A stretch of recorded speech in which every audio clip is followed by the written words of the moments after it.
मदीने की एक यहूदी औरत है, चिट्ठी लिखती है अबू बकर सिद्दीक रज़ियल्लाहु ताला अन्हु जब खलीफा वक्त है, कहा कि मैं मदीना छोड़कर यमन जाना चाहती हूँ मेरे खानदान के पास, मुझे यहाँ सेफ नहीं लगता, सब मुसलमान हैं, मैं जाना चाहती हूँ।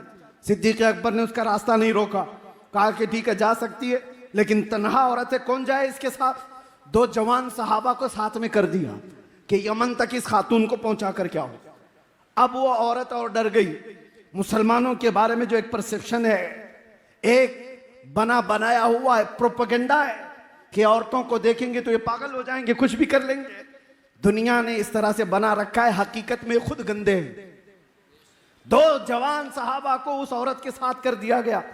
औरत को ऊंट पर बिठाया गया है, कजावा सजा है, दोनों जवान चलते हुए जा रहे। यमन तक जाना है मदीने से, जहां जहां चौकियां आती, चेकिंग पॉइंट आते, ये दोनों नौजवान बात करते, खलीफा अव्वल सिद्दीक अकबर की मेहमान है, यमन जा रही है, ऊपर नहीं देखा जाता, रास्ते खोल दिए जाते।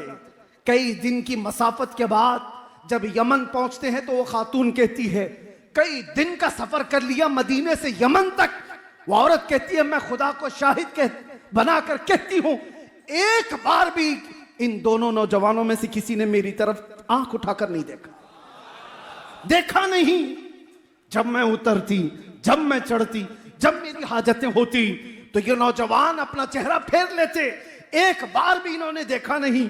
यमन पहुंच करके वो अपने खानदान को जमा करती है और कहती है मैं तो ये सोच रही थी मदीना अब सेफ नहीं है, मैं अपने खानदान के पास आ जाऊं, लेकिन ऐलान करती हूं ऐ मेरे खानदान वालों, मैं भी वापस मदीने जा रही हूं, तुम भी वापस मदीने आ जाओ। औरतों की इज्जत अगर कहीं महफूज है तो वो दामन मुस्तफा में महफूज है।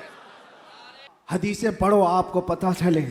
बेटी होने पर मेरे आका ने शफाअत की बात फरमाई, बहन हो तो फरमाया उसकी गायबाना भाई के हक में दुआएं ऐसी कबूल होती हैं जैसे काबे के पास कबूल होती है। माँ हो तो उसके कदमों में जन्नत है, बीवी हो तो एक लुकमा उसे खिलाया तो सदक़े का सवाब। औरत को हर मकाम पर वो इज्जतें दी गई।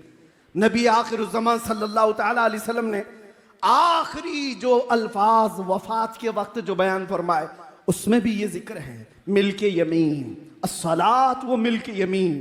मिल्के यमीन किसको कहते हैं? जो तुम्हारे मातहत रहने वाली औरत। मेरे आका ने फरमाया उनका ख्याल रखना, उनके साथ ज्यादती ना हो, उनके साथ जुल्म ना हो।